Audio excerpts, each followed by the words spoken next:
সুপ্রিয় শিক্ষার্থীবৃন্দ, আসসালামু আলাইকুম। সবাইকে আমার চ্যানেলের পক্ষ থেকে স্বাগত জানাচ্ছি।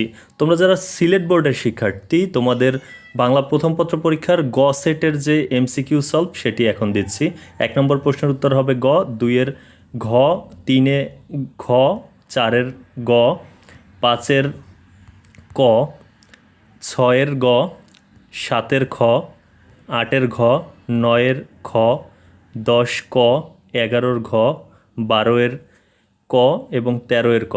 এরপরে পরবর্তীগুলো তোমাদেরকে দেখাচ্ছি। 14 নম্বরে হবে ঘ, 15 নম্বরে খ, 16 নম্বরে ক, 17-তে গ, 18-তে ঘ, 19-এর ক, 20-এর খ, 28-এর 21-এর খ, 22-এর ক, 23-এর ক, 24-এর ঘ, 25-এর ঘ, 26-এ গ, 27 খ, 28-এর ঘ, 29-এর গ এবং 30-এর খ। এই ছিল গ সেটের যে প্রশ্ন, সিলেট বোর্ডের বাংলা প্রথম পত্র এমসিকিউ, তার উত্তর।